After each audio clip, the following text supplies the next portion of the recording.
Welcome back, Honors. So this is flip number 3. Yeah, flip number 3. And we're going to kind of wrap up Mesopotamia today before we get shotgunning right into Egypt tomorrow, okay? So I know a lot of y'all are excited about that. I love Egypt too. I think it's a phenomenally interesting civilization. So anyway, but let's keep going, right? Now, to start off with, we got to talk about some of the major empires and large base city-states that existed in Mesopotamia. And there's 5 of them. All right, so let's go ahead and talk about them a little bit. The first, the biggest, and the baddest, of course, is the Sumerians, right? Now, the Sumerians had a social, economic, and intellectual basis, okay, which is huge. That is like 3 of the defining characteristics of a civilization, right? They had social classes and social stratification. They had economic bases, including job specification. They also had intellectual and artistic activity. If any of y'all can name the other 3 different things, I'll be very, very impressed. Anybody? I heard you over there, Chris, and I also heard Madigan, and I also heard one of y'all, I think. Well, I just heard you 2 for now. All right, so anyway. But yeah, the other 3 big bases are concentration of people, and then also military and military political activity as well. So anyway, let's keep going though. Irrigated fields was another massive advent of the Sumerians, right? We talked about how irrigation works, but they were the first ones to do it on huge bases, right? They actually irrigated their crops, and their big 3 crops were barley, dates, and sesame seeds. Now, sesame seeds, God in heaven, why? I don't know. They're actually one of the only things that are non-detectable by the human tongue. I'm imagining that they would make them out of, make it into bread and stuff like that more than anything else. But they also built canals, dikes, dams, and drainage systems. Canals we just call ditches, so we have the 3 Ds. And then they developed the cuneiformic writing system, which we talked about already. They invented the wheel. Massive advent, right? Huge advent of the Sumerians. They also had an abundance of food that led to a steady population of farms, towns, cities, which means they had a what? What do they have? Good flippin' job, Lucy. They had a surplus, right? Very good. Now, they're the very first city in the world, first major city anyway, and they developed a trade system with bartering. So one thing you need to understand is that money did not originate until Persia under King Darius the First, all right? We will talk about the Persians later on, but that's how long it took for money to pop up. Money took forever and a day to come around. So early on, trade systems were how people made money. The economy was based on a bartering system. You had to make a product to trade with someone. I don't know if y'all know the McKenna twins or not, but he made a hilarious comparison. Oh my God, that's so dumb. I got to go make a shirt just to get an apple. Yeah, like so that's how it was done originally. So individuals also could only rent land from priests, and priests control the land on behalf of the gods, and most of the profits, the trade, went back to the temple. Now, however, Sumerians were not successful in uniting the lower regions of Mesopotamia. They were actually eventually taken over by the next people. They're called the Acadians, right? Now, the Acadians were led by this central figure, Sargon the Great, okay? Now, as you notice, I didn't mention the central figure from the Sumerians because they were much, much more of a communistic, large-based civilization. But Sargon the Great was actually a war chief, and he unified lower Mesopotamia after conquering Samaria in 2331 BC, okay? Now, he established the capital at Akkad, and it's the first multi-city-state large empire. He spread Mesopotamian culture as far as he could. However, this was a very short-lived dynasty as the Acadians were conquered by invading barbarians in 2200 BC. So it's a very short amount of time. Now, they did give us a couple of things, but not a ton. Their main advent that they showed us was the ability to conquer militarily.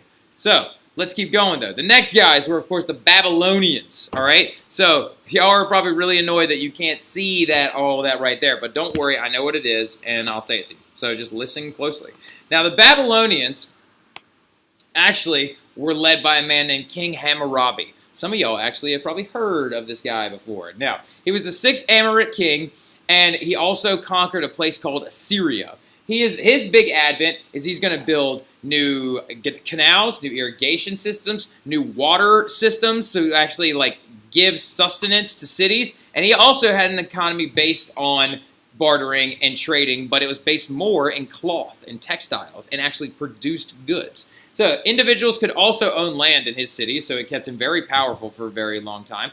Artisans and merchants could keep most of the profits, and they also formed these things called guilds. And guilds are going to be something we talk about when we get closer to the Renaissance in Europe. So grain was actually used as a method of exchange as well. In emergency as a message or as a measure of currency. So actually, you could say that the very first currency in a way was grain. But again, the money-based economy is not going to come around until the Persians bring it around. It's because a shekel was 180 grains of barley, and a mina was 60 shekels. So a mina was eventually represented metals, which was going to be one of the first uses of money.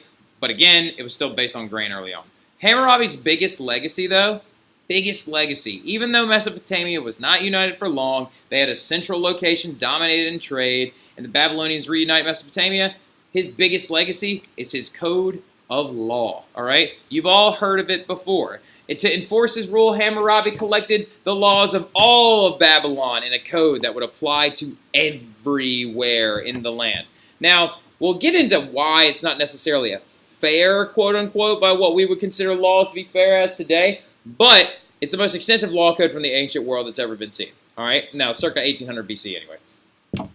So it's a code of a total of 282 different laws on a huge stone pillar placed in public halls for all to see. Now, Hammurabi's stone also depicts Hammurabi on the very, very top. He's actually right here under my face, as receiving the authority from the god Shemesh, as he's being graced with the authority by the gods. Now, it's set to divinely inspired laws as well as societal laws. Punishments were also designed to fit the crimes that people committed, responsible for their own actions anyway. Hammurabi's code was an origin to the concept of the eye for an eye system, right? If I gouge out Sam's eye, right, he gets to gouge mine out. So if a son struck, the best one though, that I always really, really have liked, is Hammurabi's code is very, very different when it comes to how they deal with parent-to-child relationships. For example, if your mom came over and smacked you in the back of the head for being, like, ridiculous, she's allowed to do that because it's your mother, and you should listen to your parents, all right? But also, if you slapped her, your arm's getting lopped off, all right? Because here's the thing. If a son struck his father, the son's hand would be cut off. That is actually on Hammurabi's code. It is one of the 282 laws. It is a way to ferociously keep order and keep people submissive to others, right? Consequences for crimes depended on your rank in society as well. Oftentimes, nobility was only fined, and we'll get into why that's a biased kind of statement in a little bit, all right? Now, the Assyrians are also going to come around, all right? Now, here's the thing. Don't write anything about the Assyrians. Stop what you're doing. Stop. Stop. Some of you probably already literally paused it and kept writing anyway. But just write Assyrians, because we're going to come back to them a little bit later. Because the Assyrians actually existed alongside the Egyptians and alongside the Hebrews and several other ancient civilizations that we're going to talk about later on. So don't write any of this stuff. The Assyrians are for later. And then also, don't write any of this. It's just a really, really interesting thing. From 1922 to 1931, there were these massive, massive artifacts that they found in the royal tombs of this place called Ur, right? It was a city-state called Ur, U-R. Now, the city is famed in the Bible as the home of Abraham, okay?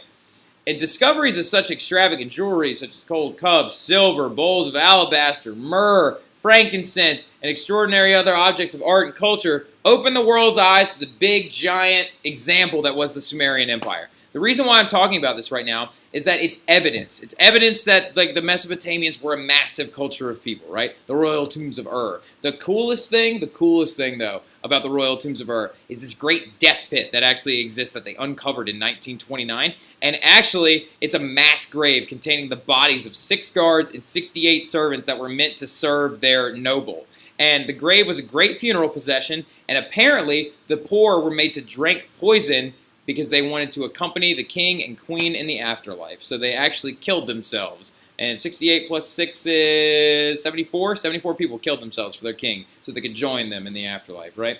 So this has just been a little bit of tidbit, kind of wrapping up the Mesopotamians and trying to really, really explain to you that Mesopotamia is not a city. It's a very large area, right, that encompasses tons of different other cultures. So we're going to go ahead and stop here. and then we're going to pick up on Egypt tomorrow, and I love talking about Egypt. Here's what I want you to do is a little extensionary thing, okay? One little extension to this homework tonight. Find a fun fact about Egypt, something that you can offer to the discussion tomorrow. Don't come in with something bland like, oh, they had the mummies, all right? Come in with something really, really neat. Come in with something along the ideas to get the conversation going, right? To get the ideas of like, oh, like for example, I'll give you one. Did you know the Egyptians actually invented some of the early cosmetics in forms of mascara? I'll tell you what they made them out of tomorrow, though, which is really disgusting. All right, but anyway, I'll see y'all later, and have a good evening, honors. Can't wait to see you guys tomorrow.